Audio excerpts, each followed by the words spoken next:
Good morning, Tampa Bay. Let's get your day started. This is ABC Action News, taking action for you. I'm Dee O'Reilly. Expect a mild afternoon across the Bay Area. Greg is going to have your full forecast coming up. But first of all, I want to get right to your ABC Action News headlines.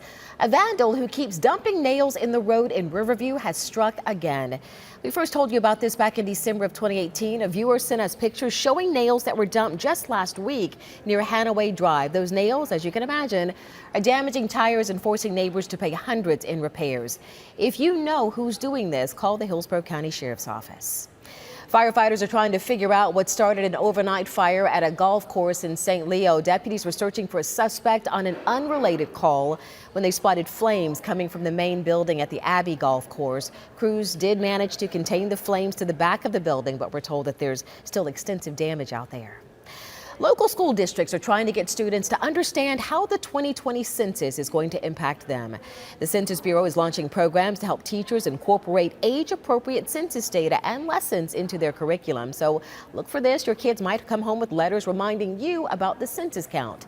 Everyone will get postcards in the mail about this in about a week. Children under the age of 5 were among the most undercounted population during the latest census.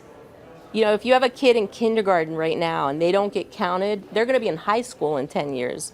So that is 10 years of like being on the bus and school supplies and other things that they will not possibly get funding for. Well, funding based on census data also supports programs like food and housing assistance and foster care. In Democracy 2020, former Vice President Joe Biden is now the clear-cut favorite to win the Democratic nomination for president. That's according to a new poll of Democratic voters. The CNN SRS poll found 52% of registered Democrats or Democratic-leaning independents want Biden to win the party's nomination. Just 36% want Bernie Sanders to win the nomination. The poll also found Biden's favorability rating is climbing while Sanders is falling. Meanwhile, Biden just picked up another big endorsement.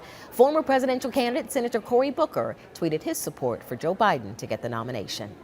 Some great news if you're a roller coaster enthusiast. Busch Gardens just posted a video online showing that crews finished putting together the track for the new ride Iron Gwazi. It's set to open this spring.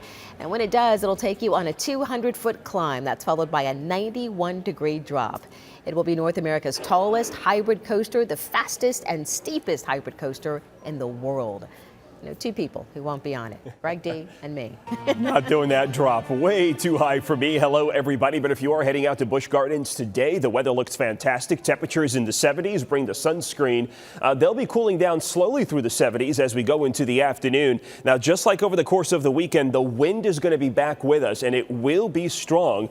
Feeling breezy through the afternoon, sustained at 15 to 20, but gusts could exceed 30 at times with some of the higher gusts. We are watching for some warming temperatures in the 7-day forecast as we head into the weekend. Your latest forecast available now in the ABC Action News app. All right, thank you, Greg. You can now get news 24 hours a day on our free streaming news channel. All you have to do is download the ABC Action News app on Roku, Amazon Fire TV, Android TV, or Apple TV.